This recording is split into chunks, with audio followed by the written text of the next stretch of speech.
თვალის დახამხამებაში, თავგადასავლებით სავსე ცხოვრება, რომელიც გამოცდილების, ოჯახის და სიყვარულის ფერად ისტორიას გვთავაზობდა, შეიძლება მოულოდნელად უფრო მუქი ნაცრისფერი გახდეს.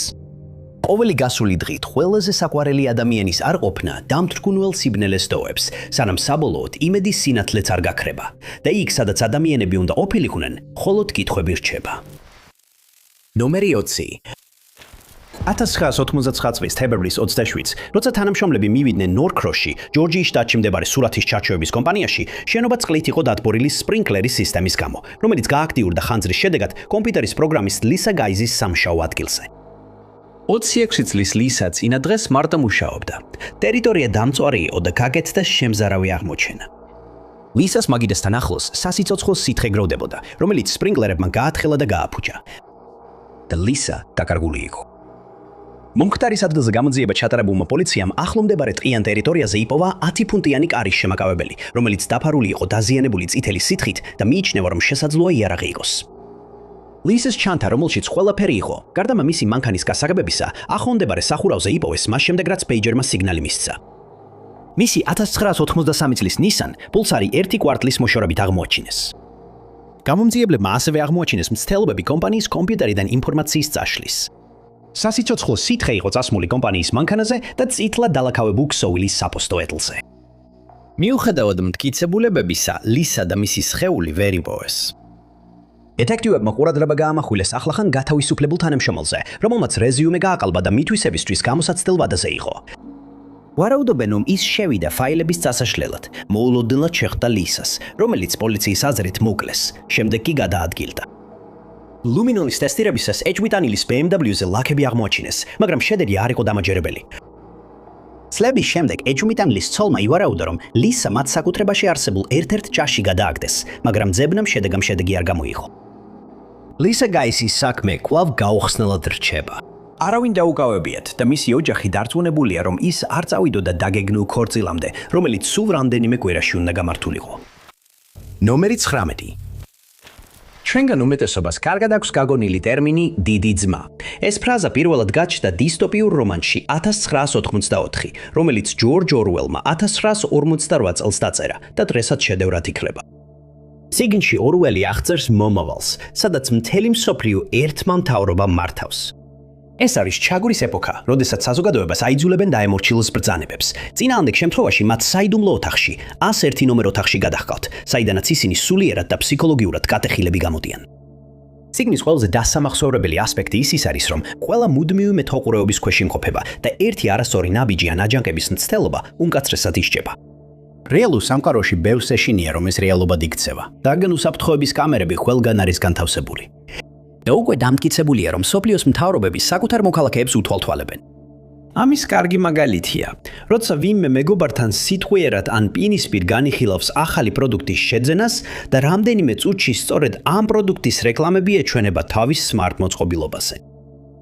ასევე დამტკიცებულია მამხილებლების წყალობით, რომ ისეთი სააგენტოები, როგორიცაა NSA, დიდი ხანია უსმენენ ადამიანების სატელეფონო ზარებს, მიუხედავად იმისა, რომ ყოველთვის ამტკიცებდნენ, არასდროს დაარღვევდნენ მათ პირად ცხოვრებას ასეთი გზით. შედეგად საზოგადოებაში პარანოია იზრდება, განსაკუთრებით იმიტომ, რომ ჩვენგან უმეტესობას სჭირდება თავისი მოწყობილობები, როგორიცაა მობილური ტელეფონები და ლეპტოპები, რომ იშოვოს ფული და შეინარჩუნოს კავშირი საყვარელ ადამიანებთან. კონსპირაციული თეორიები ამ თემაზე გაიზარდა 2000-იანი წლების დასაწყისში, როდესაც გამოცხადდა, რომ ანალოგური ტელევიზია ეტაპობრივად შეიცვლებოდა და მის ადგილს ციფრული ტელევიზია დაიკავებდა. პირველი ქვეყანა, რომელმაც ეს ცვლილება განახორციელა, იყო გერმანია, სადაც 2003 წელს ყველა მიწისზე და ანალოგური სიგნალი გამოირთო. აშშ-ის მთავრობამ გადაწყვიტა, რომ ანალოგური სიგნალები 2009 წელს გამოირთვებოდა, ხოლო ამ ცვლილების საერთაშორისო საბოლოო ვადად 2015 წელი დადასტურდა. გადაფრთვის მიზეზი იყო ის, რომ ანალოგური სპექტრი სხვა მიზნებისთვის გამოყენებულიყო. ის გათავისუფლებოდა 4G და 5G სერვისების მაუწყებლობისთვის. მაგრამ ციფრულზე გადართვა მაყურებლებს ასევე მისცემდა უკეთეს სურათსა და ხმის ხარისხს, როცა ისინი უყურებდნენ თავიანთ საყვარელ გადაცემებს. გარდა ამისა, ციფრული ტექნოლოგია საშუალებას მისცემდა ერთსა და იმავე სიხშირეზე ერთდროულად ბევრად მეტი არხის მაუწყებლობას. უმეტესობისთვის ეს სასიხარულო ამბავი იყო, რადგან ახლა მათ შეძლებოდა თავიანთი გადაცემების უფრო მაღალი გარჩევადობით ყურება, მაგრამ ყველა ასე არ ფიქრობდა. პირველ რიგში ისინი ეწინააღმდეგებოდნენ იმ აზრს, რომ არ ქონდათ არჩევანი და იძულები იქნენ გადასულიყვნენ ახალ სისტემაზე და ფიქრობდნენ, რომ კულისებში რაღაც უფრო ბნელი ხდებოდა. კონსპიროლოგებმა უცნაური განცხადებების გაკეთება დაიწყეს და ბევრმა ადამიანმა მათ დაეთანხმა. მათ აშფოთებდათ, რომ ახალი ციფრული ტელევიზორები, რომლებიც ტელევიზორის საყურებლად იქნებოდა საჭირო, დამონტაჟებული ექნებოდა ფარული კამერები, რომლებიც ჩვენს ყოველ მოძრაობას დააფიქსირებდნენ, როცა სახლში ან ოფისში ვიქნებოდით. სალადმყოფოები, სამთავრობო შენობები, სხვა საჯარო სივრცეები, როგორიცაა ბარები და რესტორნები, ასევე არ იყვნენ დაცულები. იმ დროისთვის, როცა გადასვლა დასრულდებოდა, პრაქტიკულად მთელი მსოფლიო 24 საათიანი მეთვალყურეობის ქვეშ იქნებოდა და პირადი სივრცე საერთოდ აღარ იარსებებდა. ეს ინფორმაცია შემდეგ შეიძლება გამოყენებულიყო მრავალი მიზნით, მაგალითად რეკლამისთვის და ზოგადი ჯაშუშობისთვის. ამ მტკიცებების მიუხედავად, ეხლა უმეტესობას ციფრული ტელევიზორი აქვს, მაგრამ ბევრი მაინც თავს უხერხულად გრძნობს საკუთარ სახლში, რადგან ფიქრობენ, რომ დიდი ძმა მუდმივად უთვალთვალებს. ნომერი 18. New River Gorges ეროვნულ პარკში მიედინება ჩქარი, მჩქეფარე მდინარე, რომელიც ხეობის ღრმა კანიონებს კვეთს. მისი სახელის მიუხედავად, New River-ი სინამდვილეში კონტინენტზე ერთ-ერთი უძველესია. პარკი თავად მოიცავს 70,000-ზე მეტ აკრს და უამრავ თვალწარმტაცი ადგილის მონახულების შესაძლებლობას თავაზობს. მიუხედავად სილამაზისა, ეს პარკი, როგორც ბევრი სხვა, საშიში და დაუნდობელია. წლების განმავლობაში აქ რამდენიმე გაუჩინარება მოხდა და სწორედ ამ ადგილს მიირბენდა ჯასმინ მიშელ კრუზი ბოლოს, სანამ უკვალოდ გაქრებოდა. 30 წლის ჯასმინმა დედა 2016 წლის 1 აპრილს მოინახულა. საცხოვრებელი სახლი მდებარეობდა ბუნსპოროს გზის 1100-იან მონაკვეთში, Deepwater-ში, დასავლეთ ვირჯინიაში, ახალი მდინარის ხეობის ეროვნული პარკიდან მხოლოდ 25 მილით დაშორებით. იმ დღეს დედასა და ქალიშვილს შორის მეგობრული ვიზიტი სწრაფად გადაიქცა დაძაბულობაში და სახლში კამათი დაიწყო. ზუსტად რა იყო უთანხმოების მიზეზი, ეს არასდროს გამოკვეთილა, მაგრამ ეს საკმარისი აღმოჩნდა იმისთვის, რომ ქალი ტყეში ნაკრძალის მიმართულებით გაქცეულიყო. ეს იქნებოდა უკანასკნელი დრო, როცა ვინმეს ჟასმინი ნახავდა, ან მისგან რამეს გაიგებდა. მას შემდეგ, რაც ქალი პოლიციაში დაკარგულად განაცხადეს, მათ გამოძიება დაიწყეს, მაგრამ მალე დაასკვნეს, რომ ამ შემთხვევაში არაფერია უჩვეულო. ჟასმინი სრულთლოვანი იყო და შეეძლო წასულიყო, როცა უნდოდა. ამ მოსაზრების გამო უცხებებმა გადაწყვიტეს, მისი საქმე დაკარგულის ან საფრთხეში მყოფის საქმედ არ დაეფიქსირებინათ. მაგრამ მაისისთვის, როცა ჯერ კიდევ არ იყო მისი კვალი, პოლიციამ დადაწყვიტა, რომ დამატებითი გამოძიება იყო საჭირო. სწორედ მაშინ დაიწყეს ამ შემთხვევის გამოძიება და განიხილავდნენ შესაძლებლობას, რომ საქმეში დანაშაულებრივი ქმედებაც ყოფილიყო ჩარეული. 18 მაისს ფაიეთის ოლქის შერიფის მოადგილეები მთელი დღე ეძებდნენ ჟასმინს მდინარის ნაპირზე და იმ სახლების მიმდებარედ, სადაც ბოლოს ნახეს იგი. მოადგილეებს დახმარებას უწევდნენ დასავლეთ ვირჯინიის საძიებო სამაშველო ჯგუფის სამძებრო ძაღლების დანაყოფები.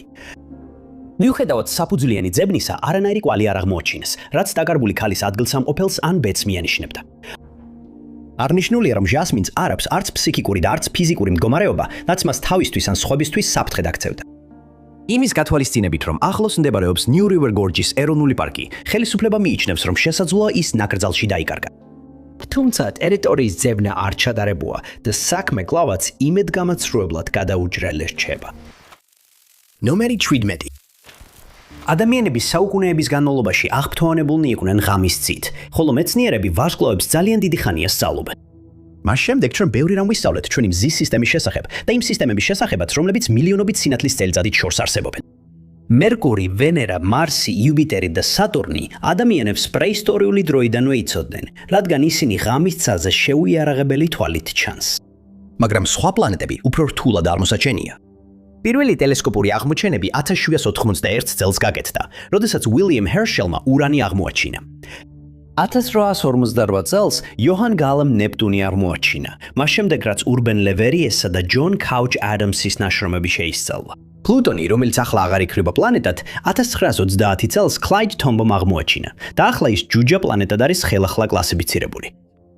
მას შემდეგ ჩვენ შევისწავლით კოსმოსის რაც შეიძლება დიდი ნაწილი, მაგრამ ზოგიერთი კონსპიროლოგი, რომელთაგან ერთ-ერთი ცნობილი ასტრონომია, მიიჩნევს, რომ ჩვენი galaktikis ერთ კონკრეტულ და მნიშვნელოვან ასპექტში ვცდებოდით. ასტრონომმა პოლ კოქსმა გააკეთა რამდენიმე საკამათო განცხადება ჩვენს მზეზე და ის თვლის, რომ ამის უკან ეროვნული აერონავტიკისა და კოსმოსური სივრცის ადმინისტრაცია, ანუ NASA, დგას. მიუხედავად იმისა, რომ მისი უცნაური განცხადებები უმეტესობამ უარყო, სხვებმა მას დაუჯერეს, ალბათ იმიტომ, რომ ის აღიარებული ასტრონომია. კოქსმა საკამათო განცხადებები 2016 წლის ივნისში გააკეთა, როცა ის 8 საათიან პირდაპირ ეთერში წარადგენდა გადაცემას, სადაც მერკურის მზეზე გადასვლაზე საუბრობდა. გადაცემა SLS ვებგვერდზე გადაიცემოდა, მაგრამ მოვლენები ისე განვითარდა, როგორც არავინ ელოდა. როცა მერკურის იმჟამინდელ მდებარეობაზე საუბრობდა ეკრანზე, მოულოდნელად თქვა: "შეიძლება საკუთარ თავს ეკითხებით, რა არის ის დიდი მგვალი ობიექტი მზის გვერდით?" შემდეგ მან უბრალოდ ახსენა, რომ მაყურებლებები დედამიწის მეორე მზეს უყურებდნენ და ხუმრობით დაამატა, რომ ალბათ უმეტესობას არც კი სმენია მისი არსებობის შესახებ. მაყურებლები მაშინვე გაოცდნენ ამ საკამათო განცხადებით. ზოგიერთმა იფიქრა, რომ კოქსი თავდაპირველად ხუმრობდა, მაგრამ შემდეგ აშკარა გახდა, რომ ის ამ საკითხს ძალიან სერიოზულად ეკიდებოდა. მან განაგრძო ახსნა, რომ ეს მეორე მზე ჩვეულებრივ დამალულია საზოგადოების თვალთახედვიდან დვიდან რამდენიმე სააგენტოს მიერ, რომელთაგან ერთ-ერთი არის NASA, თუმცა მან ვერ დაასახელა სხვა სააგენტოების სახელები, რომლებიც ამ უცნაურ შეთქმულებაში მონაწილეობდნენ. როგორც მოსალოდნელი იყო, ამ განცხადებებმა ინტერნეტში მაშინვე დიდი აჟიოტაჟი გამოიწვია. კონსპიროლოგი ბლოგერები კლავიატურებს მიუსხდნენ და მეორე მზეზე პოსტების წერა დაიწყეს, რომელიც 10 წლეულების განმავლობაში ჩვენგან დამალული იყო. სხვები კი სოციალურ ქსელებში ავრცელებდნენ ამბავს, რომ მთელი ცხოვრება მთავრობა გვატყუებდა.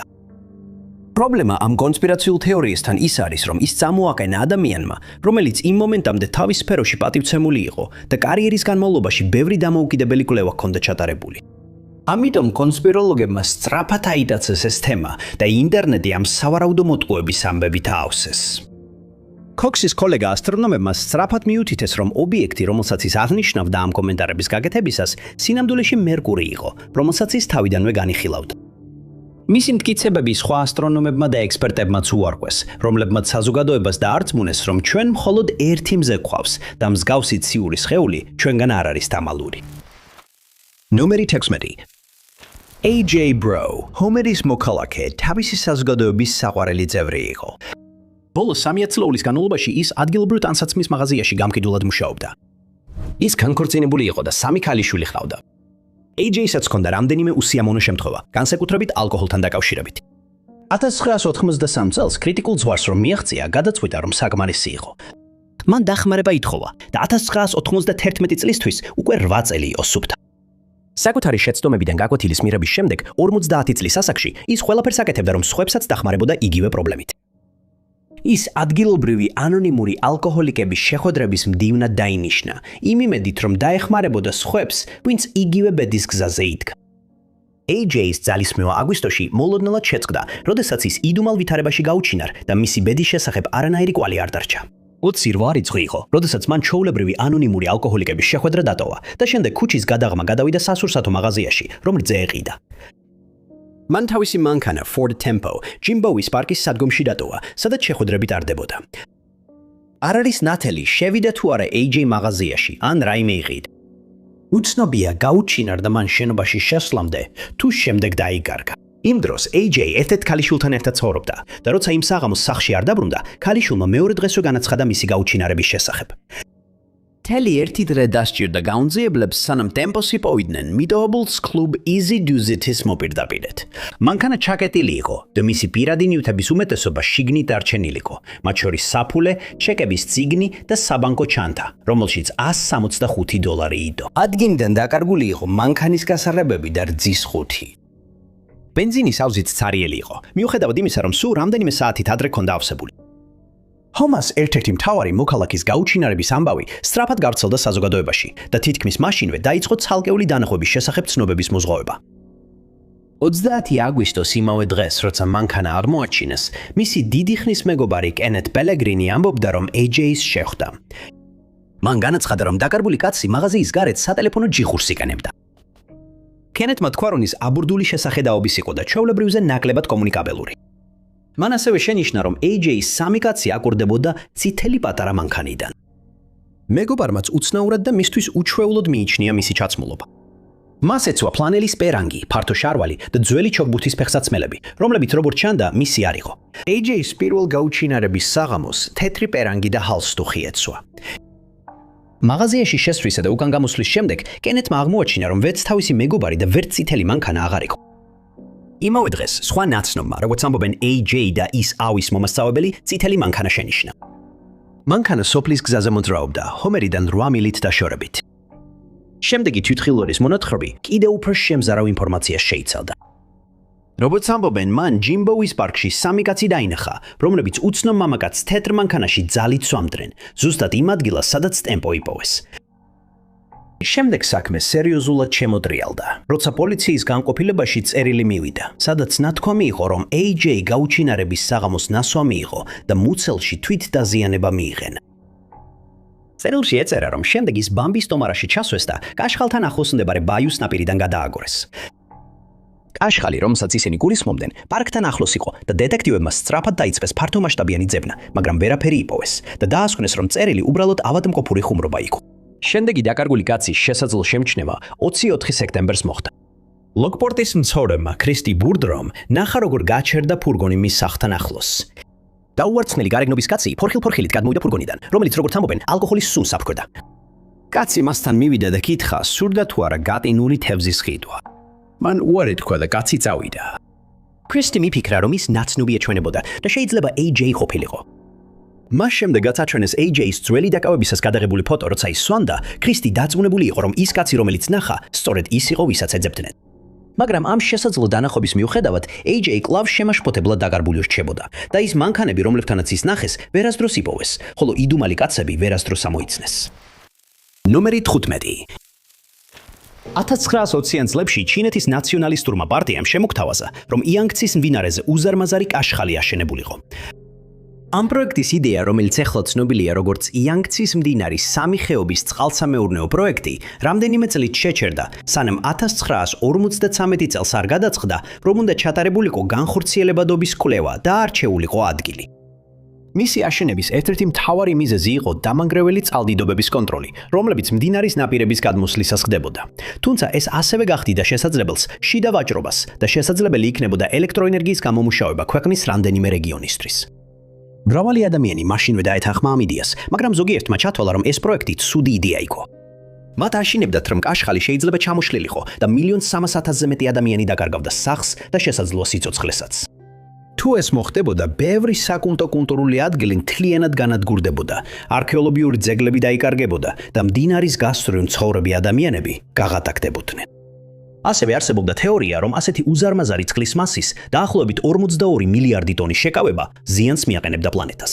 მოწინააღმდეგეები ამტკიცებდნენ, რომ წყალი დედამიწას არაბუნებრივად გადაადგილებდა და ეს გამოიწვევდა ბუნებრივ კატასტროფებს, ძირითადად მიწისძვრებსა და მეწყერებს მთელ მსოფლიოში, რის შედეგადაც ბევრი ადამიანი დაიღუპებოდა, ან იძულებული გახდებოდა დაეტოვებინა საკუთარი სახლი. შემდეგ შემოთავაზებული იყო, რომ ამის ნაცვლად აშენებულიყო კაშხალების სერია. ისინი იქნებოდნენ უფრო პატარა, უფრო მარტივად სამართავი და შეიცავდნენ ნაკლებ წყალს, ვიდრე შემოთავაზებული პროექტი. ისინი გამოიმუშავებდნენ იმდენივე ელექტროენერგიას, რამდენსაც დიდი კაშხალი და ასევე ეფექტურად გააკონტროლებდნენ წყალდიდობას ამ ტერიტორიაზე. მაგრამ მათი შეშფოთება უყურადღებოდ დარჩა. მიუხედავად ამისა, მათი შიშები გახდა მიზეზი იმისა, რომ კაშხლის მშენებლობა 40 წლით გადაიდო და საბოლოოდ მხოლოდ 1994 წელს დაიწყო. მაგრამ მაშინაც კი პროექტს პრობლემები არ მოჰქლებია. როდესაც დაფინანსება ამოიწურა, ჩინეთის მთავრობამ მსოფლიო ბანკს სესხი სთხოვა, მაგრამ უარი მიიღო, რადგან არსებობდა შიში, რომ კაშხალი გარემოს პრობლემებს გამოიწვევდა. მშენებლობის პირველი ეტაპი 1997 წელს დასრულდა, ხოლო 2003 წელს წყალსაცავის შევსება დაიწყო. ამის შედეგად 1200-მდე მნიშვნელოვანი არქეოლოგიური ადგილი სამუდამოდ დაიკარგა. კაშხლის მთავარი კედელი 2006 წელს დასრულდა, ხოლო 10 წლის შემდეგ პროექტი წარმატებით დასრულდა. 2024 წელს გავრცელდა ვირუსული მტკიცება, რომლის მიხედვითაც სამი ხეობის კაშხალში არსებული წყალი დედამიწის ბრუნვას ანელებდა. ეს მტკიცება გამოიკულიეს და დაადგინეს, რომ მართალია, მაგრამ აღმოჩნდა, რომ ბრუნვის ცვლილება უმნიშვნელო იყო, რადგან დედამიწა მხოლოდ დაახლოებით 0.06 მიკროწამით ნელად ტრიალებდა ჩვეულებრივთან შედარებით. ეს მილიონობით ადამიანს მთელ მსოფლიოში დიდი შვება მოუტანა. მაგრამ როგორც ხშირად ხდება, რამდენიმე კონსპიროლოგმა უარი თქვა ამ მონაცემების მიღებაზე და დაიწყეს უცნაური მტკიცებების გავრცელება იმის შესახებ, თუ რა სჯეროდათ სინამდვილეში რა ხდებოდა. მათ განაცხადეს, რომ უზარმაზარი რაოდენობის წყალი, რომელმაც დედამიწის ბრუნვაში დისბალანსი გამოიწვია, უკვე დაიწყო პლანეტის ამინდის რეჟიმებზე ზემოქმედება. ისინი ასევე დარწმუნებულები იყვნენ, რომ ამან გამოიწვია ბოლო დროის მიწისძვრები და ბუნებრივი კატასტროფები. თუმცა მათ ამ თეორიის დასამტკიცებლად მტკიცებულებები ვერ წარმოადგინეს. NASA-მ აღნიშნა, რომ დედამიწის ბრუნვა ისედაც მერყეობს და ნებისმიერი შიში იმის შესახებ, რომ ჩვენი პლანეტა სამი ხეობის კაშხალმა უარყოფითად იმოქმედა, უნდა ჩაითვალოს მხოლოდ უკიდურეს თეორიად და არაფრად მეტად. ნომერი 14. ლოიდ ლაიონელ გეინსის სახელი შეიძლება ყველასთვის ცნობილი არ იყოს, მაგრამ მისი გაუჩინარებიდან 3 თვით ადრე ის მნიშვნელოვანი ფიგურა იყო. ლოიდმა მოიგო აშტშ-ის უზენაესი სასამართლოს გადაწყვეტილება, რომელმაც მისურის შტატს დაავალა, ან მიეღო იგი იურიდიულ სკოლაში, ან აეშენებინა ცალკე, მაგრამ თანასწორი სკოლა აფრო-ამერიკელებისთვის. ეს იყო მისი სამწლიანი სამართლებრივი ბრძოლა, რომელმაც საბოლოოდ გზა გაუხსნა უნივერსიტეტების დესეგრეგაციას მთელ ქვეყანაში და მან შეძლო თავისი ოცნების ადვოკატობა ასრულება. სამწუხაროდ, მას შემდეგ, რაც საქმე ლოიდის სასარგებლოდ გადაწყდა, მისი ოცნება კოშმარად იქცა. 1939 წლის მარტის წვიმიან საღამოს, როდესაც მან დატოვა თავისი სახლი სენტ-ლუისში და კარის დარაჯს უთხრა, რომ მხოლოდ მარკების საპირდლად სწრაფად გადიოდა. ის ამ მოკლე გასვლიდან აღარასოდეს დაბრუნებულა და მას შემდეგ აღარავის უნახავს ან გაუგონია მისი ამბავი. იმის გამო, რომ ლოიდი მარტოხელა იყო, რამდენიმე დღე გავიდა, სანამ ვინმე მიხვდებოდა, რომ ის დაკარგული იყო და კიდევ 7 თვე დასჭირდა, სანამ ეს ამბავი საჯარო გახდებოდა. ქვეყნის მასშტაბით გაზეთებში მისი ფოტო გამოქვეყნა წარწერით, რომ ის დაკარგულია. ამ ცდელობამ შედეგი არ გამოიღო და მომდევნო რამდენიმე თვის განმავლობაში ლოიდის მოულოდნელ გაუჩინარებაზე ჭორები გავრცელდა. ზოგი ვარაუდობდა, რომ ის სეგრეგაციონისტების მსხვერპლი გახდა, რომლებმაც სიცოცხლე წაართვეს, ხოლო სხვები ამბობდნენ, რომ მან ტერიტორია დატოვა და სხვაგან ცხოვრობდა. შემთხვევითი ცნობები ლოიდს ნიუ-იორკში მასწავლებლად ან მეხიკოში ათავსებდნენ, მას შემდეგ რაც მას ქთა მიმისცეს, რომ შეეწყვიტა სარჩელი, რომელსაც აწარმოებდა. ამ მტკიცებებს არც ერთი არასდროს დაუდასტურებიათ. იმ ეპოქიდან გამომდინარე, როდესაც ლოიდის გაუჩინარება მოხდა, პოლიცია ამას არასდროს გამოიძიებდა. მაგრამ ასევე გაურკვეველია, მისმა ოჯახმა საერთოდ მიმართა თუ არა პოლიციას დაკარგული პირის შესახებ განცხადების შესატანა. მისი ნათესავების უმეტესობა დღემდე იმავე ტერიტორიაზე ცხოვრობს და გარღვევას ელოდება, რომელიც შეიძლება არასდროს დადგეს. 1951 წელს ჟურნალისტმა ედვარდ ტი კლეიტონმა გამოაქვეყნა სტატია ამ საქმესთან დაკავშირებით. მისი ანგარიში ლოიდის გაუჩინარების ყველაზე საფუძვლიანი გამონძიებაა, მაგრამ მანაც კი ვერ შეძლო საბოლოოდ დაედგინა, რა დაემართა დაკარგულ აქტივისტს. ამ დროისთვის ყველა მტკიცებულება წაშლილია და საქმე კიდევ ერთ ამოუხსნელ გაუჩინარებულ პირთა საიდუმლოდ დარჩება. ნომერი 13. გეოგრაფიის გაკვეთილების წყალობით სკოლაში ვიცით, რომ მიწისძვრებს იწვევს ენერგიის უეცარი გამოყოფა დედამიწის ხვევის ხაზების გასწვრივ, რაც ჩვეულებრივ მისი ტექტონიკური ფილების მოძრაობით ხდება. მაგრამ როგორც ჩანს, ეს ელემენტარული ცოდნაც კი მიუღებელია ზოგიერთი კონსპიროლოგისთვის. ამ ცოდნის ერთ-ერთი მოწინააღმდეგეა სასულიერო პირი, რომელიც ირანიდანაა და მან საკმაოდ დიდი აჟიოტაჟი გამოიწვია. 2010 წელს მან ამ ბუნებრივ მოვლენასთან დაკავშირებით რამდენიმე უცნაური და საკამათო განცხადება გააკეთა, რამაც მთელ მსოფლიოში აჟიოტაჟი გამოიწვია. ირანში მიწისძვრები ხშირია, რადგან ეს ქვეყანა ყოველწლიურად უფრო მეტ მიწისძვრას განიცდის, ვიდრე სხვა ქვეყნების უმეტესობა. ქვეყნის იმდროინდელმა პრეზიდენტმა მაჰმუდ აჰმადინეჟადმა იწინასწარმეტყველა, რომ ერთ დღესაც მასიური მიწისძვრა დაატყდება თეირანს და მან შესთავაზა იქ მცხოვრებ 12 მილიონ ადამიანს, რომ უფრო უსაფრთხო ადგილებში გადასახლებულიყვნენ. ეს აბსურდული განცხადებაა, რადგან ამდენი ადამიანის გადაყვანა ლოგისტიკური კოშმარი იქნებოდა და ბევრი მათგანი უარს იტყოდა საკუთარი სახლების დატოვებაზე ერთი ადამიანის შიშებისა და პროგნოზების გამო. მაგრამ ქასემ სოლეიმანის განცხადებებთან შედარებით, აჰმადინეჟადის სიტყვები თითქმის სარწმუნოდაც კი იშღერს. სოლეიმანი მან მსოფლიო მასშტაბით აღშფოთება გამოიწვია მას შემდეგ, რაც თქვა, რომ მიწისძვრები ბუნებრივი კატასტროფა არ არის და ისინი გამოწვეულია ქალების მიერ, რომლებიც შეუფერებლად იცვამენ. მან ასევე დაადანაშაულა ქალები, რომლებიც მრუშობენ, სხვები, რომლებიც მისი სიტყვებით თავიანთ სიწმინდეს აფუჭებენ და ქალები, რომლებიც კაცებს გზას აცდენენ. მისი განცხადებები თითქმის უდავოდ გადაჯარბებული რეაქცია იყო იმ ფაქტზე, რომ ირანში ბევრი ახალგაზრდა ქალი უარს ამბობს ისლამის წესების მიხედვით ჩაცმაზე, რაც მათ უკრძალავს სხეულის რომელიმე ნაწილის გამოჩენას უცხო მამაკაცისთვის, გარდა სახისა, ხელებისა და ფეხებისა. მათი თმა, კისერი და სხეულის დანარჩენი ნაწილები უნდა იყოს დაფარული, როცა ისინი საზოგადოებაში არიან. მაგრამ წლების განმავლობაში სულ უფრო მეტმა ქალმა გადაწყვიტა ამ წესების დარღვევა, რაც აშკარად გააღიზიანა სადიხი. ერთ-ერთი ქადაგების დროს მან განაცხადა, რომ მასთან ღვთაებრივი ძალა ისაუბრა და უთხრა, რომ ქვეყანას უბედურებები, მაგალითად მიწისძვრები სჭირდა.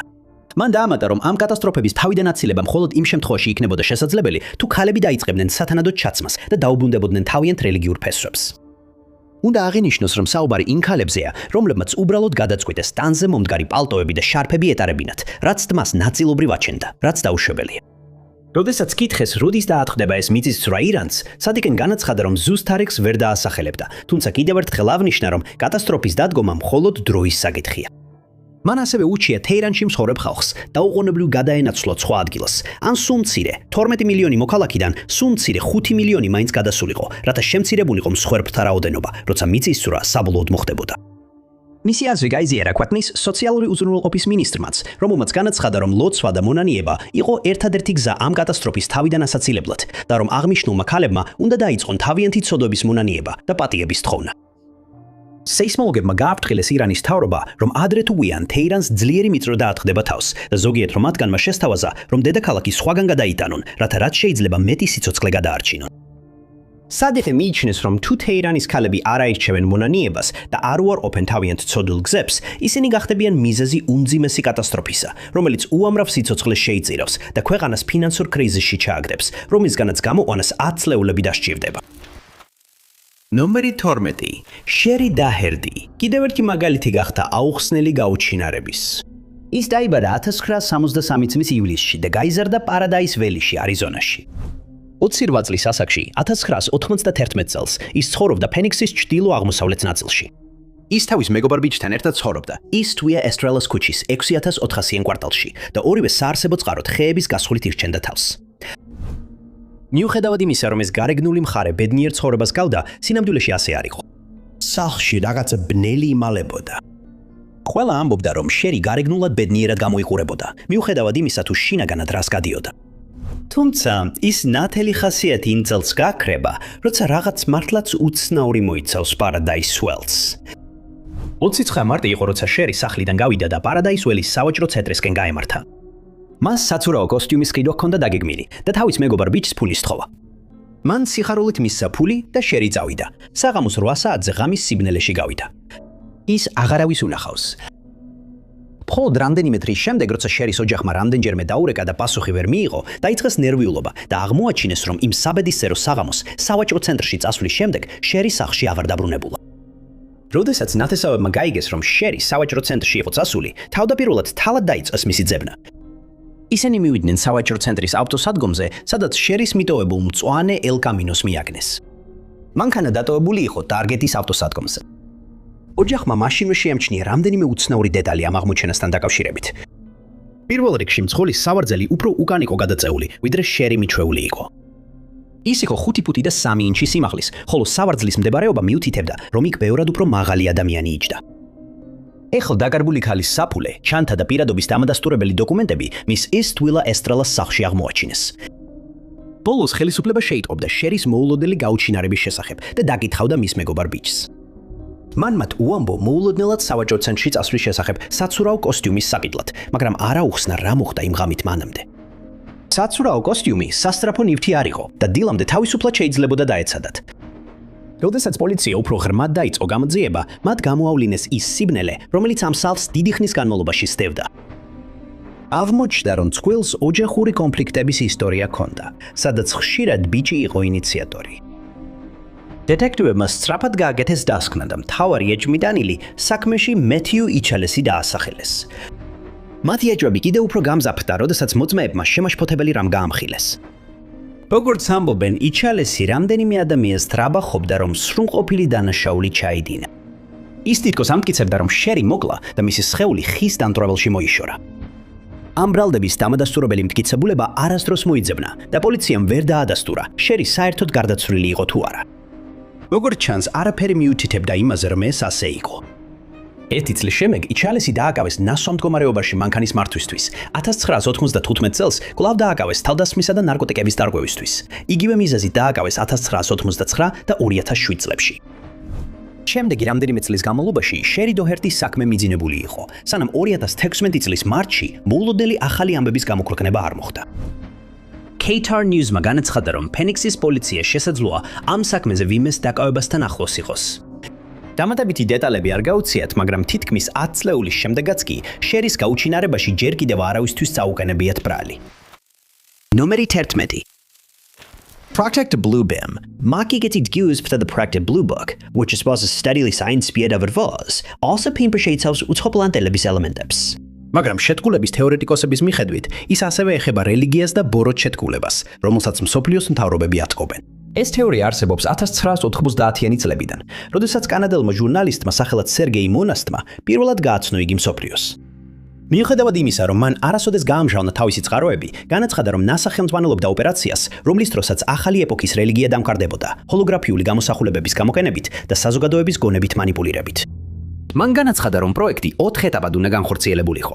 პირველი ეტაპი გულისხმობდა მიწის ძვრებს, რომლებიც მთელ მსოფლიოში მოხდებოდა, მაგრამ ეს ჩვეულებრივი მიწის ძვრები არ იქნებოდა.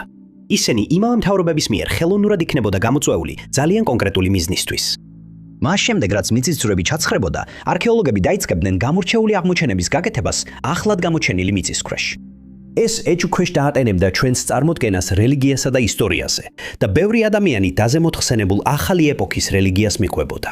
ამის შემდეგ ტექნოლოგიას გამოიყენებდნენ, რათა ღმერთების ჰოლოგრაფიული გამოსახულებები ცაში პროექცირებულიყო და ყველას დაენახა. ეს ბევრ ადამიანს დააჯერებდა, რომ მათ რაღაც განსაკუთრებული იხილეს და რომ მათ ამ ახალ რელიგიას უნდა მიხვდნენ. შემდეგი ნაბიჯი იქნებოდა ის, რომ ხალხს დაეჯერებინათ თითქოს მათთან ტელეპათიურ დონეზე ურთიერთობენ. ეს მიღწეული იქნებოდა დაბალი სიხშირის ტალღების გამოყენებით, რომლებიც მონასტრის თქმით შექმნიდნენ ილუზიას, თითქოს ხმები მათ გონებაში ესაუბრებოდნენ. ბოლოს მეოთხე ეტაპი გულისხმობდა იესოს მსგავს ფიგურას, მხსნელს, რომელიც მოულოდნელად გამოჩნდებოდა დედამიწაზე და დაარწმუნებდა მთელ მსოფლიოს გადასულიყვნენ ერთ მთავრობასა და ერთ რელიგიაზე. ამ დროისთვის ბევრი ადამიანი უკვე დარწმუნებული იყო, რომ აშეთეშეს სამხედროებმა შეიმუშავეს ჰოლოგრაფიული ტექნოლოგია, რომელიც შეეძლოთ გამოეყენებინათ ნებისმიერი ადამიანის მოსატყუებლად. ზოგიერთი კი ამტკიცებდა, რომ ცა სინამდვილეში უბრალოდ უზარმაზარი ეკრანია და ის, რასაც ზემოთ ხედავთ, არაფერია გარდა ილუზიის. მონასტმა დაამატა, რომ NASA ამ ტექნოლოგიას გამოიყენებდა კალბი უცხოპლანეტელების შემოსევის დასადმელად დედამიწაზე და ადამიანები ადვილად მოიტყუებოდნენ და დაიჯერებდნენ იმას, რასაც საკუთარი თვალებით ხედავდნენ. მონასტრის გარდაცვალებაც კი საეჭვოდ მიაჩნიათ შეთქმულების თეორიების მიმდევრებს. მიუხედავად იმისა, რომ მისი სამედიცინო ჩანაწერები მიუთითებს, რომ ის გულის შეტევით გარდაიცვალა, ზოგიერთი ადამიანი ფიქრობს, რომ მისი თეორიები მართალი იყო და მთავრობამ დაადუმა ის, სანამ კიდევ მეც გაამხელდა მის ბოროტ გეგმაზე. სანამ ის კიდევ მეც გაამხელდა მათ ბოროტ გეგმაზე მსოფლიოს დაპყრობის შესახებ. წლების განმავლობაში კიდევ რამდენიმე სააგენტო, მათ შორის Harpy, SpaceX-ი და სხვები, დაემატა ამ მუდმივად განვითარებად თეორიას. და ხელოვნური ინტელექტის ტექნოლოგიის გამოჩენამ კიდევ უფრო გააძლიერა მათი რწმენა, რომ ჩვენ გვატყუებენ. მაგრამ ექსპერტებისთვის ამ მტკიცებების უარყოფა მარტივი აღმოჩნდა. არასოდეს წარმოდგენილა რაიმე მტკიცებულება ამ განცხადებების დასადასტურებლად და ზოგადად მიღებულია, რომ ის უბრალოდ ვარაუდობდა და საკუთარ აზრებს ფაქტებად ასაღებდა. გარდა ამისა, არ არსებობს ჰოლოგრაფიული ტექნოლოგია ისეთი, როგორიც მის თეორიაში აღწერილი, რადგან არც ერთ მთავრობას არ აქვს საშუალება ერთდროულად მთელ მსოფლიოს აჩვენოს უცხოპლანეტელთა შემოსევის ვიდეოები. ამ თეორიის კუბოში ბოლო ლუსმანია ის, რომ ამ მოვლენისთვის კონკრეტული თარიღი რამდენჯერმე იქნა გამოცხადებული, მაგრამ როგორც ყველამ ვიცით, უცხოპლანეტელთა შემოსევა არასოდეს მომხდარა. ახალი მსოფლიო წესრიგი არ დამყარებულა და ჩვენ ყველანი ჯერ კიდევ თავისუფლები ვართ, რომ ჩვენს არჩეულ რელიგიას მივხვდეთ უმეტეს ქვეყნებში. ნომერი 10. 1990 წელს 34 წლის დორინ მარპეომ ჯონსტონიდან როდ აილენდი დატოვა სამსახური, რათა ყურადღება მიექცია თავის ქორწინებაზე სტივენთან, რომელიც ეჭვობდა, რომ მას რომანი ჰქონდა. დორინი გაუჩინარდა 29 მარტს, იმ დღეს, როცა დედას არ დაურეკა. სტივენი ამტკიცებდა, რომ იმ დღეს უჩვეულოდ გრძელი 1 საათიანი ლანჩის შესვენების დროს დორინს ესტუმრა. როცა სახლში საღამოს 4 საათზე დაბრუნდა, დორინი იქ აღარ იყო. მან 2 დღე დაიცადა და მხოლოდ 31 მარტს განაცხადა მისი გაუჩინარების შესახებ. სტივენმა განაცხადა, რომ ჩემოდანი, ტანსაცმელი და $600 იყო წაღებული, რაც მიანიშნებდა, რომ დორინი საკუთარი ნებით წავიდა. მაგრამ პოლიციამ აღნიშნა, რომ მისი მანქანა კატებით, მის დასახვევი და კბილის ჯაგრისი დარჩენილი იყო და მათი საერთო გაუნძიებლებს არ ჯეროდათ, რომ დორინი საკუთარი ნებით წავიდა. ამიტომ ყურადღება სტივენზე გაამახვილეს, რომელმაც აღიარა, რომ კერძო დეტექტივი დაიქირავა, რადგან ეჭვი ჰქონდა, რომ მას რამდენიმე რომანი ჰქონდა. თუმცა ამის დამადასტურებელი მტკიცებულება არ წარადგინა. საქმე შეჩერდა. 2 თვის შემდეგ კი, როცა 2 აკრეფილი წერილი გამოჩნდა. ერთ-ერთ წერილში სტივენის ჩართულობაზე იყო საუბარი და ირწმუნებოდა, რომ მისი ცხედარი პროვიდენსის ტბაში იყო, მაგრამ ამ ტერიტორიაზე ჩატარებულმა ძიებებმა ვერაფერი გამოავლინა. მეორე წერილში დორინი მოღალატედ იყო მოხსენიებული, დენიებული და მითითებული იყო მისი სავარაუდო პარტნიორების სახელები. ორივე წერილი სტივენის დედის სახლში არსებულ საბეჭედ მანქანას მიაკვლიეს, თუმცა ამის შემდეგ სტივენმა თანამშრომლობაზე უარი თქვა და ადვოკატი დაიქირავა. ამის შემდეგ საქმე შეჩერდა. სტივენი 9 წლის შემდეგ გარდაიცვალა, ისე რომ პასუხები არ დაუტოვებია. მას ბრალი არასდროს აუყენეს და დორინ მერფიოს გაუჩინარება დღემდე გაუხსნელად რჩება. ნომერი 9. Stonehenge რჩება ერთ-ერთ ყველაზე იდუმალ ძეგლად, რაც კი ოდესმე არ მოუჩენიათ. ამ ძეგლის შესახებ მოხსენიებები თარიღდება მე-12 საუკუნით, მაგრამ არქეოლოგიური გათხრები ამ ადგილზე პირველად მხოლოდ 1620-იან წლებში დაიწყო. პირველი კვლევა ამ ადგილზე ჩაატარა ჯონ აბრიმ 1660-იან წლებში და მან ივარაუდა, რომ აბრის ხვრელები, რომლებიც მის სახელს ატარებს, ოდესღაც დრუიდების ტაძრად გამოიყენებოდა უძველეს დროში. მე-18 საუკუნეში ძეგლი შეისწავლა უილიამ სტუკლიმ და საბოლოოდ დადგინდა, რომ სტოუნჰენჯი ბრინჯაოს ხანას მიეკუთვნება. 1882 წელს იგი გამოცხადდა დაცულ უძველეს ძეგლად. და მიუხედავად იმისა, რომ სალისბერის ველზე, უილტშირში, ინგლისში მდებარე ამ ადგილას ჩატარებულია უზარმაზარი რაოდენობის კვლევა, ამ უცნაურ და იდუმალ ნაგებობასთან დაკავშირებით ბევრი კითხვა კვლავ რჩება. აღსანიშნავია, რომ სტოუნჰენჯის მშენებლობა დაიწყო დაახლოებით 5000 წლის წინ, მაგრამ მისმა მშენებლებმა არასდროს დატოვეს რაიმე მინიშნება იმაზე, ვინ იყვნენ ისინი, ან რისთვის აპირებდნენ ამ ადგილის გამოყენებას. მისი მშენებლობის შესახებ წერილობითი ჩანაწერები არასდროს აღმოჩენილა, ამიტომ უამრავი თეორია არსებობს მისი დანიშნულებისა და იმ ხალხის შესახებ, ვინც იგი ააშენა. ერთ-ერთი უძველესი და ყველაზე უცნაური თეორია ამტკიცებს, რომ უზარმაზარი ქვები ადგილზე გიგანტმა განათავსა. მიჩნეულია, რომ ადრეული ისტორიკოსები ძლიერ ეკორნობოდნენ ფოლკლორს, როცა რაიმეს ახსნა არ შეეძლოთ და გიგანტი ამ შემთხვევაში იდეალური ახსნა იქნებოდა. მაგრამ ეს უცნაური მტკიცება კიდევ უფრო უცნაური ხდება.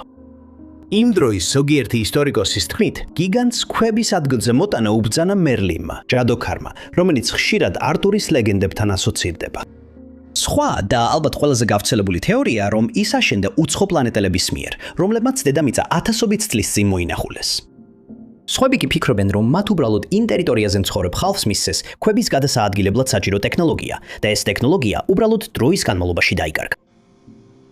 კონსპიროლოგებს შორის ასევე პოპულარულია ვარაუდი, რომ ის აშენდა უძველესი დრუიდების მიერ. ამ თეორიის მიხედვით მონუმენტი მათ კერპების თაყვანისცემისთვის გამოიყენებოდა, მაგრამ ჩვენ ვიცით, რომ პირველი დრუიდები მხოლოდ სტოუნჰენჯის აშენებიდან დაახლოებით 2000 წლის შემდეგ გამოჩნდნენ. ამიტომ ეს თეორია უმეტესმა ექსპერტმა უარყო. შემდეგ არის თეორია, რომ იგი მუსიკოსების მიერ გამოიყენებოდა უძველეს დროში. გლოვრებმა შეისწავლეს ქვების შემადგენლობა და აღმოაჩინეს, რომ როდესაც ლურჯი ქვის მონოლითებს გარკვეულ ადგილებში აკაკუნებდნენ, ისინი თითქოს რეზონანსს ქმნიდნენ, დოლივით. მაგრამ ამ თეორიასაც აქვს ნაკლოვანებები, რადგან ნაკლებად სავარაუდოა ვინმეს ამ მძიმე და მასიური ქვების მრავალი მილის მანძილზე გადატანა სურდეს, მხოლოდ იმისთვის, რომ შეექმნა რთული და თითქმის არამოქმედი დასარტყამი ინსტრუმენტების ნაკრები. მაგრამ ზოგიერთი ადამიანი ფიქრობს, რომ სტოუნჰენჯს საერთოდ არ აქვს რეალური მნიშვნელობა და ის აშენდა ორი პირველყოფილი ადამიანის მიერ, რომლებსაც უკეთესი საქმე არ ჰქონდათ. მათ არაფერი ჰქონდათ გარდა დროისა და უბრალოდ გადაწყვიტეს, ქვები ერთმანეთზე დაეწოთ. თუმცა თეორეტიკოსებს, რომლებიც ამ თეორიას უჭერენ მხარს, არ შეუძლიათ ახსნან, როგორ შეიძლებოდა ეს გაკეთებულიყო. ექსპერტებმა, რომლებმაც ეს ადგილი შეისწავლეს, ყველაზე დამაჯერებელი თეორიები წამოაყენეს, რომ სტოუნჰენჯი გამოიყენებოდა როგორც ტაძარი, სამარხი და ასტრონომიული კალენდარი. ეს ვერსია უმეტესმა მეცნიერებმა დამაჯერებლად მიიჩნიეს და ეჭვიც არ არის, რომ მომავალ წლებში და 10 წლეულებში სტოუნჰენჯის შესახებ კიდევ ბევრი თეორია გაჩნდება, რომლებიც უდავოდ ისეთივე უცნაური იქნება, როგორც მოსალოდნელია. ნომერი 8. Sweet Jimmy, სად არის? ეს კითხვა კრივის სამყაროში 2003 წლიდან დომინირებს, როცა საზოგადოების ყურადღება მიიპყრო იმ ფაქტმა, რომ რამდენიმე წელია არავის უნახავს ჯიმ რობინსონი, რომელიც მუჰამედ ალის ერთ-ერთი პირველი პროფესიონალი მოწინააღმდეგე იყო. 1961 წლის თებერვალში ის მაიამიში, ფლორიდაში, კრივის რინგზე გამოჩნდა. თან ჰქონდა ძველი არმიის ჩანთა, რომელიც აღჭურვილობით იყო სავსე. ახალგაზრდა მამაკაცი არასდროს უნდა ებრძოლა ალის წინააღმდეგ და სინამდვილეში ის იყო შემცვლელი, ბოლო წუთს ჩასმული თავდაპირველი მოკრივის ნაცვლად. ის ჯერ კიდევ არ იცოდა, მაგრამ რობინსონი მალე გაითქონდა სახელს მომავალი სანგზის მსოფლიო მძიმე წონის ჩემპიონთან 94 წამში წაგებისთვის. ის ამბიციური მოკრევის მძლავრი დარტყმების მსხვერპლი გახდა და ბრძოლა ნოკაუტით წააგო. ამ მომენტიდან ალი კარიერაში მაღლა აიწია და გახდა ის დიდი მოკრივე, როგორც დღეს ვიცნობთ. მაგრამ ჯიმის რა მოვიდა? ჯიმ რობინსონი თითქოს გაქრა ამ ყველაფრის შემდეგ, ჩრდილში გადაინაცვლა და მხოლოდ 40 წელზე მეტი ხნის შემდეგ მიიქცია ყურადღება.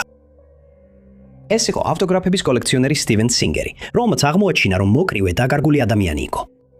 სინგერი აგროვებდა ალის ყველა 50 მოწინააღმდეგის ხელმოწერებს, როცა 2003 წელს მიხვდა, რომ ერთის ხელმოწერა აკლდა. პირველი 35-ის მოპოვება მარტივი იყო. სხვების მოპოვებას თვეები დასჭირდა, მაგრამ საბოლოოდ მაინც მიიღო ისინი. ყველა ერთის გარდა. ჟურნალისტებთან, რეპორტიორებთან, კრივის ისტორიკოსებთან საუბრის შემდეგ და ალის ძველი მწვრთნელის ანჯელო დანდის დახმარების ჩართვის შემდეგაც კი მალე გაირკვა, რომ არავინ იცოდა სად იყო ჯიმ ჯონსონი, ან სად აღმოჩნდა იგი. ზუსტად ასე თითქოს მსოფლიო შიგნიდან დაინგრა. სად იყო მუჰამედ ალის მოწინააღმდეგე? ისე ჩანდა, თითქოს Sweet Jimmy საერთოდ არ არსებობდა მანამდე, სანამ არ გააცნობიერეს, რომ ის დაკარგული იყო. ენთუზიასტები საქმეში ჩაერთნენ, არქივებს ათვალიერებდნენ და კითხვებს სვამდნენ, რომლებზეც პასუხები არ არსებობდა. შემდეგი 6 წლის განმავლობაში სინგერის უბრალო ავტოგრაფების შეგროვება გადაიქცა ყველა დროის ერთ-ერთ უდიდეს იმ ადამიანის ძებნად, რომლის არ ყოფნაც არავისაც კი არ შეუმჩნევია. თუმცა ის 6 წელი უშედეგო აღმოჩნდა. სინგერმა და არც მისმა დამხმარეებმა ვერანაირი პროგრესი ვერ მიაღწიეს ამ საქმეში. მან ესაუბრა ძველ ნაცნობებს, რომლებმაც ვერაფერი მეტი შესთავაზეს გარდა ჰიპოთეზებისა. მათ ვარაუდობდნენ, რომ შესაძლოა ჯემი უსახუკაროდ დარჩა, ან რომ ის მსოფლიოში მოგზაურობდა და რომელიმე თვალწამტაც ქვეყანაში არხეინად ცხოვრობდა. თუ რომელიმე ამ თეორიათაგან სიმართლე იყო, სიტყვა იმის შესახებ, რომ ხალხი ეძებდა ჯიმს, მას არასოდეს მიაღწევდა და არც ერთი ოჯახის წევრი აღარ გამოჩნდებოდა, რომ საბოლოოდ ეპასუხა დარჩენილ კითხვებზე. ბევრი ადამიანი იხსენებს, რომ ჯიმი უნახავთ, მაგრამ როგორც ჩანს, არავის ახსოვს, როდის ნახეს ბოლოს. დღეს არავინ იცის, რა დაემართა მოჰამედ ალის დაკარგულ მოწინააღმდეგეს. ნომერი 7. რომის ლეგენდის მიხედვით, ქალაქი დაარსდა ძვედწედების დეის 753 წლის 21 აპრილს, ხოლო მისი პირველი მეფე იყო რომულუსი. არსებობს არქეოლოგიური მტკიცებულებები, რომ ამ ტერიტორიაზე დასახლებულები ჩამოვიდნენ ძვედწანდექთანე 6 საუკუნეში და დაიწყეს საფუძვლების ჩაქრა იმისთვის, რაც საბოლოოდ იტალიის დედაქალაქი გახდა. მაგრამ ერთი შეთქმულების თეორეტიკოსის მიხედვით, ქალაქი საერთოდ არ არსებობდა, რაც ძალიან ავიზიანებს მსოფლიოს არქეოლოგებს, რომლებმაც საფუძვლიანად შეისწავლეს ქალაქის ისტორია და წლების განმავლობაში იქ მნიშვნელოვანი ისტორიული აღმოჩენებიც გააკეთეს. პოსტი პირველად გამოჩნდა ერთ-ერთი TikTokeris პროფილზე, რომელმაც განაცხადა, რომ ქალაქი არასდროს არსებობდა და რომ კათოლიკურმა ეკლესიამ 16 საუკუნეში გამოიგონა აფიორა, რომლის მიხედვითაც ყველას დააჯერეს, რომ რომი სინამდვილეში არსებობდა. საუბარი გვაქვს შეთქმულების თეორეტიკოს დონა დიკენსენ. ისი პირველი პოსტი ამ თემაზე 2021 წელს შეიქმნა, რის შემდეგაც მან ამაზე ხშირად აღარ უსაუბრია. მაგრამ დაახლოებით 1 წლის შემდეგ მან კვლავ მიიპყრო ექსპერტებისა და მეცნიერების კრიტიკა, როდესაც თავისი მტკიცებების შესახებ ახალი პოსტები გამოაქვეყნა. ვიდეოს ატვირთვიდან მალევე მას 75,000-მდე ნახვა ჰქონდა. შემდეგ კი დონას მინდევრებმა ის გააზიარეს, რის შედეგადაც ვიდეო ათასობით სხვა მომხმარებელმაც ნახა სხვადასხვა პლატფორმაზე. ვის პოსტში მან განაცხადა, რომ რომიდან კულტურულად მნიშვნელოვანი არტეფაქტები არასოდეს აღმოუჩენიათ. ქალაქთან დაკავშირებული მნიშვნელოვანი დოკუმენტები არასოდეს აღმოუჩენიათ და არც ნამდვილი რომაული მონუმენტები უპოვიათ. მან დაამატა, რომ ქალაქი იყო ევროპული ადგილობრივი კულტურის გამოგონილი ჰომოგენიზაცია, რომელიც კათოლიკური ეკლესიის მიერ იყო გავრცელებული. მან დაამატა, რომ რომაული კულტურა, რომელსაც სკოლაში ვსწავლობდით, რეალურად ნასესხები იყო ისეთი ცივილიზაციებიდან, როგორიცაა საბერძნეთი, აზია, თურქეთი და ეგვიპტე. რაც შეეხება ისეთ ცნობილ ნაგებობებს, როგორიცაა კოლიზეუმი და პართენონი, მისი აზრით ამ სტრუქტურებს ვერ გამოვიყენებთ იმის დასამტკიცებლად, რომ რომი ოდესმე არსებობდა. იმიტომ რომ ქვები, რომლისგანაც ეს ნაგებობები აშენებულია, კარბონული დათარიღების საშუალებას არ იძლევა და შესაბამისად ექსპერტებს რეალურად არ იციან, რამდენი წლისაა ისინი. ვიღაცა შეიძლება იფიქროს, რომ მან დაავიწყდა მრავალი უძველესი რომაული დოკუმენტი, რომელიც წლების განმავლობაში აღმოაჩინეს, მაგრამ მას ამაზეც ჰქონდა პასუხი. დონა მიიჩნევს, რომ რადგან ამ დოკუმენტების არც ერთი შემორჩენილი ორიგინალი არ არის აღმოჩენილი დოკუმენტები გაყალბებულია ბერების მიერ, რომლებიც მისი აზრით ისევ ეკლესიის ბრძანებით მოქმედებდნენ. საბედნიეროდ, დონას ცუდად შესწავლილი მტკიცებების გაბათილებას ბევრი არ სჭირდება. ჩვენ ვიცით, რომ რომში აღმოჩენილია უძველესი და ორიგინალი ხელნაწერები, რომელთა უმეტესობა დაწერილია ლათინურად და ავტორები იმ დროის გამოჩენილი მოქალაქეები იყვნენ.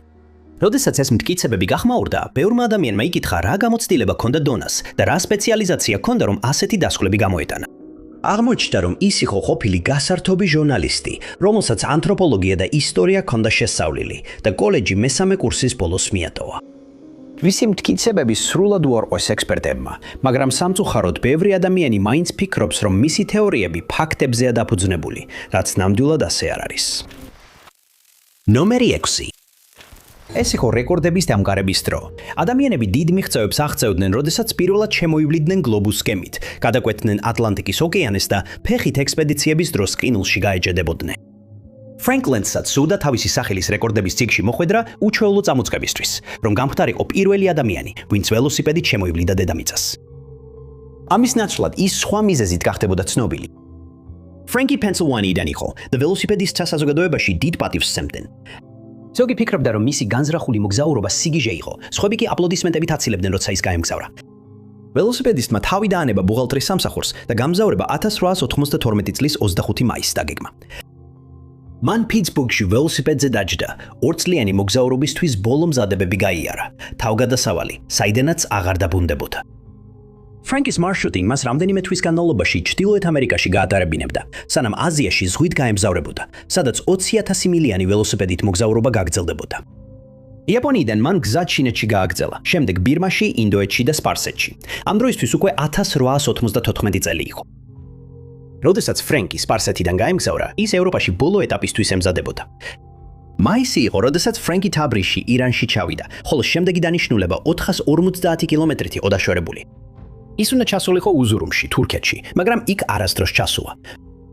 ამის ნაცვლად ფრენკი ქალად გადაიქცა მუდმივ საიდუმლოდ, რის გამოც მას ზედმეტსახელად დაკარგული ველოსიპედისტი შეარქვეს. მიჩნეულია, რომ ის საიდუმლოდ გაუჩინარდა თურქეთის მდინარის შორეულ რაიონში, მაგრამ ამის შესახებ ჯერ არავის არაფერი იცოდა. ოჯახი და მეგობრები მხოლოდ ზაფხულის ბოლოს შეშფოთდნენ. მათ ფრენკისგან უკვე კარგა ხანია არაფერი სმენიათ და არ ჩანდა, რომ ის სახლში დაბრუნდებოდა. მათ ბევრი არაფერი შეეძლოთ გაეკეთებინათ. მათ ძალიან ცოტა იცოდნენ მისი მარშრუტის შესახებ და არ ჰქონდათ გზა, რომ მის ბოლო ცნობილ ადგილამდე მისულიყვნენ. კიდევ ერთ ველოსიპედისტი უილიამი გარკვეულწილად ადევნებდა თვალყურს ამ მცდელობას. მან გადაწყვიტა ერზრუმში განგზავრება, რათა ენახა მიაღწია თუ არა ფრენკმა იქ. უილიამს მიაწოდეს ინფორმაცია, რომ ის კაცი, რომელსაც ეძებდა, სოფელში მოგზაურობდა, როცა სავარაუდოდ თავი ამოჰკო მზარდი კონფლიქტის შუაგულში. სამწუხაროდ მან არასწორი დრო აირჩია ირანში გასავლელად, რადგან სომეხთა მასობრივი ჟლეტა მიმდინარეობდა. ოსმალეთის იმპერია უკვე პასუხისმგებელი იყო რამდენიმე ათასი ამერიკელის დაღუპვაზე. შესაძლოა ფრენკი ჯვრის ცეცხლში მოხვდა, მის მეგობრებსა და ოჯახს ამის შესახებ არაფერი იცოდნენ. ასევე გამოითქვა ვარაუდი, რომ ამ კაცს შეიძლება განზრახავნებდნენ. შესაძლოა მოგზაურობისას საშიშ პირებს გადააწყდა. მიუხედავად არსებული ინფორმაციისა, უილიამს ექსპერტებსა და გაუნძიებლებს ვერ შეძლეს დაედგინათ, ფრენკი სასტიკად დაიღუპა თუ უბრალოდ დაიკარგა. ნომერი 5. ედგარ ალან პო სამარხიანად ითვლება ყველა დროის ერთ-ერთ უდიდეს ავტორად. მიუხედავად იმისა, რომ მისი მოთხრობები და პოემები შეიძლება ყველასთვის არ იყოს მისაღები, მათი ჩვეულებრივ ბნელი ატმოსფეროსა და თემატიკის გამო უარყოფა შეუძლებელია, რომ ედგარ ალან პო თავის საქმეში ნამდვილი ოსტატი იყო და მისი შემოქმედება კიდევ მრავალი 10 წლეულის განმავლობაში იქნება განხილვის საგანი. მისი ყველაზე ცნობილი ნამუშევარი ორანი მოგვითხრობს კაცის ისტორიას, რომელიც ღამით გვიან საათზე თავის კარზე კაკუნს ისმენს, რაც მას აშინებს. როდესაც ბოლოს კარს ატებს, ის პირისპირ ხვდება ყორანს, რომელიც შემდეგ მხოლოდ ერთი სიტყვით აღარასოდეს ტანჯავს მას. ის ასევე ითვლება დეტექტიური ჟანრის წინამორბედად, რადგან მისი მოთხრობა მკვლელობები რუ მორგში მოგვითხრობს ასეთ დანაშაულზე, რომელიც ჩადენილია ჩაკეტილ ოთახში, რის გამოც პოლიცია და ყველა მონაწილე დაბნეულია, სანამ მოყვარული დეტექტივი სი ოგიუს დიუპენი საქმეს აგახსნის. მაგრამ ფას ცხოვრება მარტივი არ ყოფილა. მისმა მამამ უბრალოდ მიატოვა ოჯახი 1810 წელს, მისი დაბადებიდან 1 წლის შემდეგ, ხოლო დედამ ტუბერკულოზით დაავადდა, რამაც 1 წლის შემდეგ მისი სიცოცხლე შეიწირა. ის და მისი აღმზრდელი ოჯახი 1815 წელს ბოსტონიდან, მასაჩუსეტსიდან ლონდონში, ინგლისში გადავიდნენ, მაგრამ 1820 წელს ისევ აშშ-ში დაბრუნდნენ. მან სამხედრო სამსახურში იმსახურა, ხოლო ძმის გარდაცვალების შემდეგ მწერლის კარიერა დაიწყო, თუმცა ეს ისე არ წარიმართა, როგორც მას ჰქონდა დაგეგმილი. მისი ნამუშევრები უმეტესობისთვის ძალიან ბნელი იყო და დიდი დრო დასჭირდა, სანამ შეძლებდა ნორმალური შემოსავლის მიღებას. მისი მეუღლე ვირჯინია ელიზა კლემ პო 1847 წელს გარდაიცვალა, მასაც ტუბერკულოზი ჰქონდა, რის შემდეგაც ის მძიმე დეპრესიაში ჩავარდა, საიდანაც სრულად ვეღარ გამოჯამრთელდა.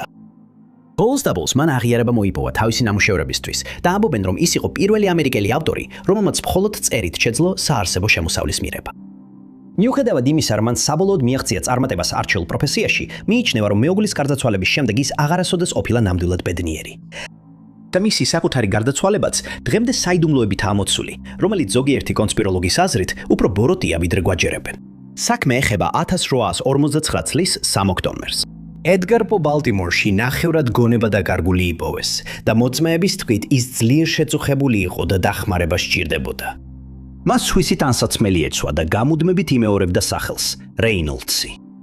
ეს ადამიანი არასდროს დაუდგენიათ და დღემდე უცნობია ვის გულისხმობდა პო ან რა კავშირი ჰქონდა მას იმ მძიმე მდგომარეობასთან, რომელშიც პო იპოვეს. შემდეგ იგი ვაშინგტონის სამედიცინო კოლეჯში გადაიყვანეს, სადაც მკურნალობა ჩაუტარეს, თუმცა საბოლოოდ გარდაიცვალა. ის არასდროს ყოფილა გონზე საკმარისად დიდხანს, რომ აეხსნა, რა დაემართა ან რატომ გაუჩინარდა რამდენიმე დღით, სანამ გაცილებით მძიმე მდგომარეობაში გამოჩნდებოდა. სწორედ აქ ჩნდება შეთქმულების თეორიები. ისინი ყურადღებას ამახვილებდნენ იმ ფაქტზე, რომ ედგარ პო ქუჩაში საარჩევნო უბნის გარეთ იპოვეს არჩევნების დროს.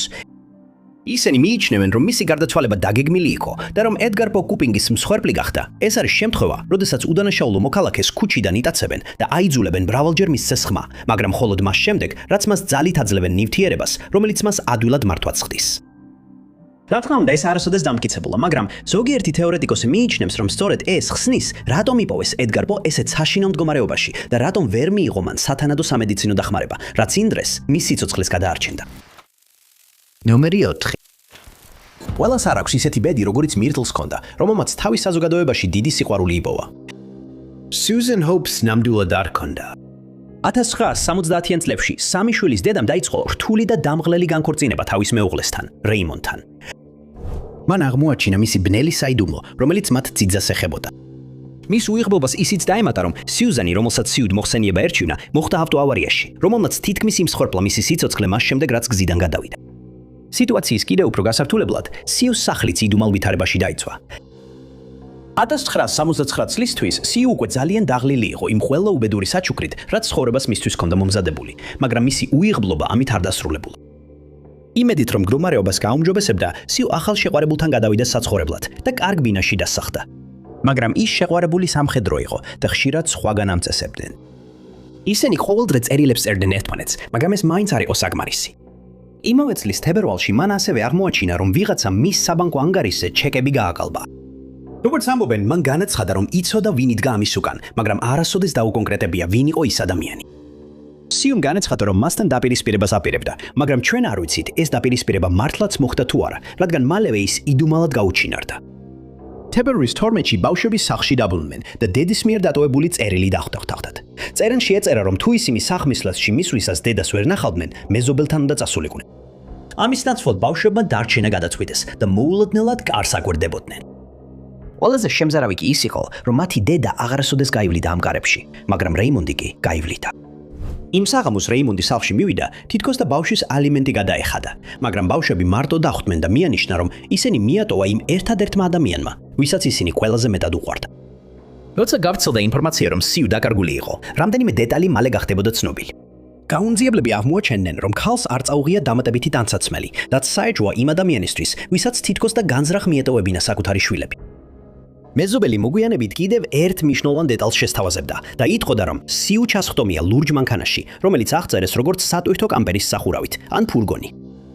იმ დილით 8:30 საათზე ქალი, როგორც ამბობენ, უცნობ ძღოლთან ერთად ჩაჯდა მანქანაში, რაც მისი ცოცხლად ნახვის ბოლო შემთხვევა იყო. 29 წლის დედა ბენტრის დასავლეთ ვირჯინიიდან გაუჩინარდა და არ არსებობდა არანაირი კვალი, რაც მიანიშნებდა რა დაემართა მას.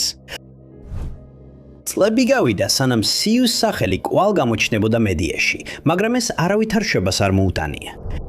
მტკიცდებოდა, რომ 2016 წელს კანაჰა-ფოლსში კლდის ძირში ადამიანის ნაშთები აღმოაჩინეს. თავდაპირველად გამომძიებლებს იმედი გაუჩნდათ, რადგან ფიქრობდნენ, რომ მრავალწლიანი საქმის გახსნის შანსი მიეცათ. თუმცა სასამართლო ექსპერტიზის შედეგად დადგინდა, რომ ნაშთები 6 სხვადასხვა ადამიანს ეკუთვნოდა და არც ერთი მათგანი სიუ არ იყო. უკვე 46 წელი გავიდა მას შემდეგ, რაც სიურუპი უჩვეულო და შემაშფოთებელ გარემოებებში გაუჩინარდა. მის საქმეში პროგრესი არ ყოფილა და საქმე კვლავ გაუხსნელად რჩება. ნომერი 3. ყველას გვსმენია სხვადასხვა შეთქმულების თეორიები პარანორმალურ მოვლენებზე. მაგალითად, რომ ზოგიერთი ცნობილი ადამიანი სინამდვილეში დემონია, ან რომ მოჩვენებებს შეუძლიათ ადამიანს აეკიდონ და მთელი ცხოვრება შეაწუხონ. ან რომ სოფლიოს გარკვეული ადგილები პორტალებია, რომლებიც ადამიანს სხვა რეალობაში გადაიყვანენ. არის კიდევ თეორია, რომ ნეკრონომიკონი, გამოგონილი ციგნი, რომელიც ჰოვარდ ფილიპს ლავკრაფტმა შექმნა, სინამდვილეში არსებობს და რომ ლავკრაფტი სინამდვილეში ცდილობდა ჩვენთვის ოკულტიზმის საიდუმლოებები გაეზიარებინა ისე, რომ ეს ძალიან აშკარა არ ყოფილიყო. ლავკრაფტი, რომელიც 1890-დან 1927 წლამდე ცხოვრობდა, ცნობილი გახდა თავისი უცნაური მოთხრობებით, პოემებით, რომანებითა და ესეებით, რომელთა უმეტესობაც ზებუნებრივ ელემენტებსა და სხვა სამყაროს არსებებს შეიცავდა. მაგალითად, ქტულხუ, რომელიც მის მოთხრობაში ქტულხუს ძახილი გამოჩნდა, რაც ასევე მძიმე მეტალის ჯგუფ მეტალიკას სიმღერის სახელწოდება.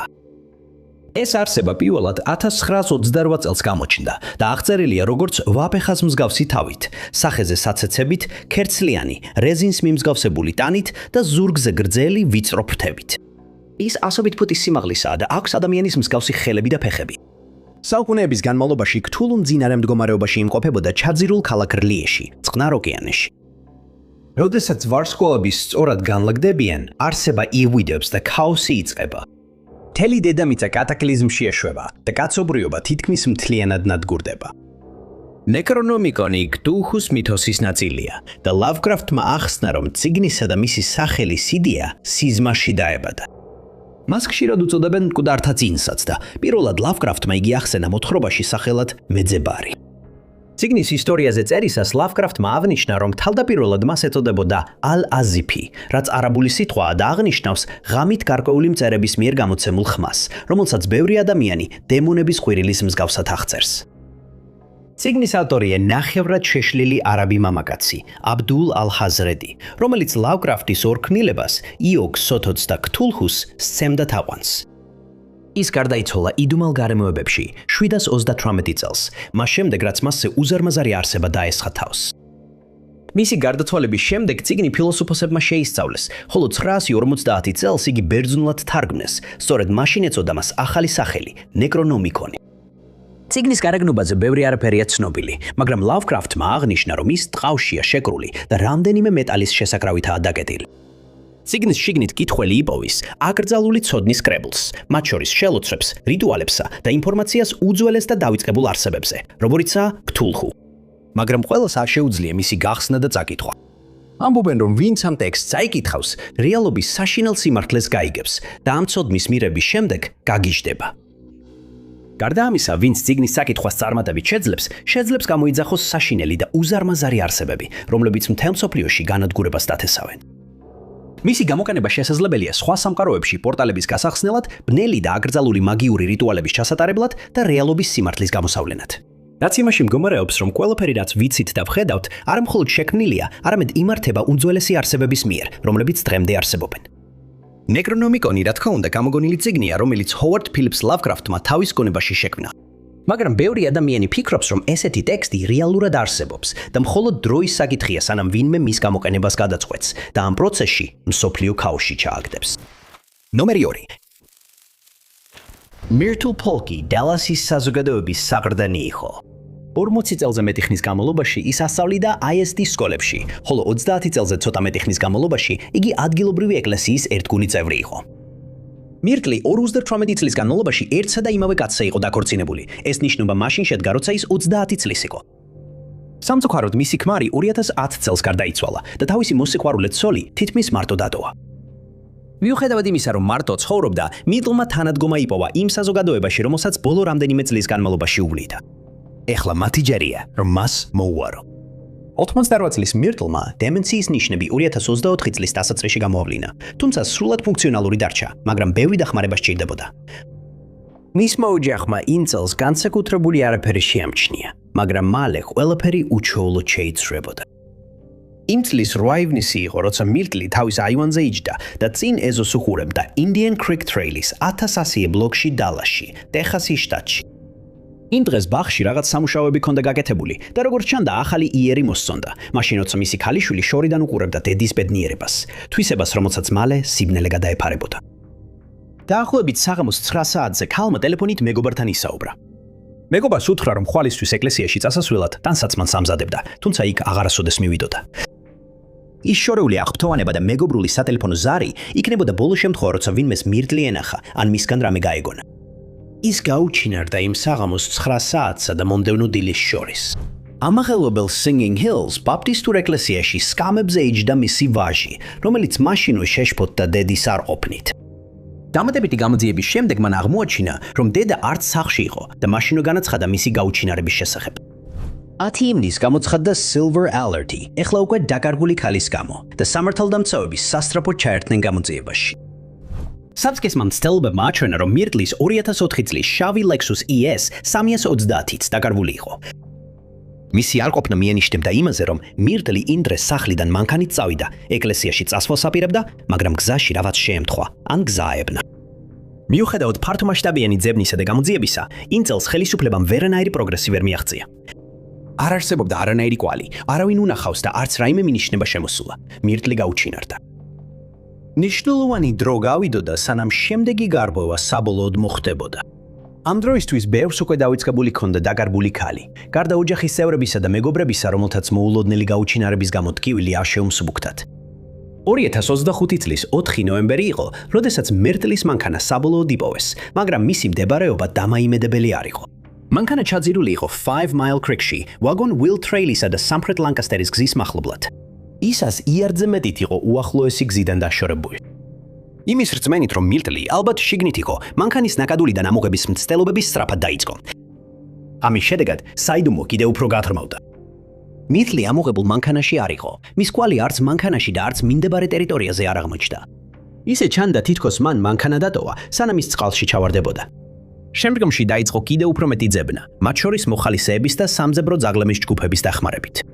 სხვა დამატებითი კვალი ვერ აღმოაჩინეს, რის გამოც მირტლის გაუჩინარება უცნაურ საიდუმლოდ დარჩა. ნომერი 1. ზოგიერთი ყველაზე უცნაური შეთქმულების თეორია ამტკიცებს, რომ მთვარე სინამდვილეში არ არსებობს, ავსტრალია რეალური ადგილი არ არის და დედამიწაზე ნაპოვნი ყველა ქვარბილია, მანამ სანამ მას არ შეეხებიან. ადამიანების უმეტესობა ასეთ თეორიებს სერიოზულად არ აღიქვამს, მაგრამ ერთ-ერთმა მათგანმა ბოლო რამდენიმე თვის განმავლობაში პოპულარობა მოიპოვა სოციალური მედიის პოსტების წყალობით, რომლებიც ამტკიცებენ, რომ 2026 წელს დედამიწის მიზიდულობა გარკვეული დროით გაქრება. ეს ჯორი ინტერნეტში 2026 წლის დასაწყისში გავრცელდა, როცა ვიღაცამ დაიწყო საუბარი იმაზე, რომ ჩვენი მიზიდულობა 12 აგვისტოს დაახლოებით 7 წამით შეწყდება და ეს მოვლენა ყველასთვის კატასტროფულ შედეგებს გამოიწვევს. პოსტების მიხედვით 2024 წლის ნოემბერში მედიაში გაჟონა NASA-ს საიდუმლო დოკუმენტმა სახელწოდებით პროექტი ანკერი. დოკუმენტში იყო მტკიცებულება იმისა, რომ სააგენტოს ამ მოვლენის შესახებ წინასწარ ჰქონდა ინფორმაცია და ის ამ კონკრეტული თარიღისთვის ემზადებოდა. ერთმა Instagram მომხმარებელმა თავის პროფილზე ატვირთა ვიდეო, სადაც ჩანს როგორ ზის მამაკაცი მანქანაში. ასევე იყო ტექსტი. 2026 წლის 12 აგვისტოს მსოფლიო 7 წამით დაკარგავს მიზიდულობას. NASA მიცის. ისინი ემზადებიან, მაგრამ არ გვეუბნებიან რატო.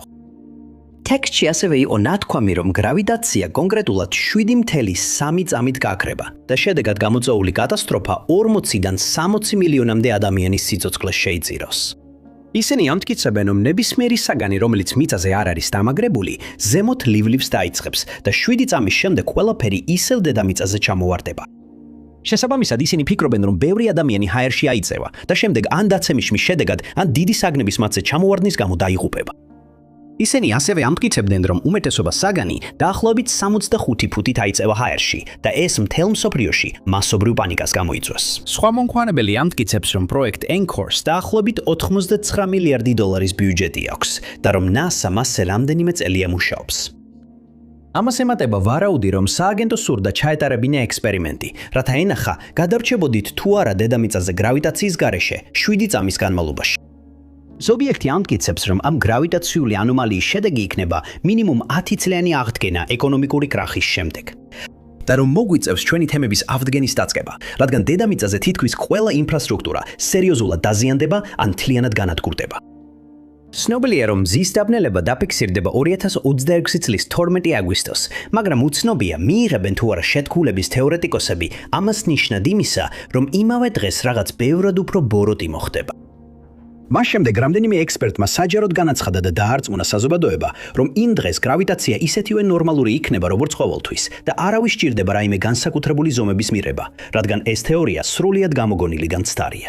დიდი მადლობა, რომ უყურეთ. თუ მოგეწონათ ეს ვიდეო, აუცილებლად დააწაკით მოწონების ღილაკს.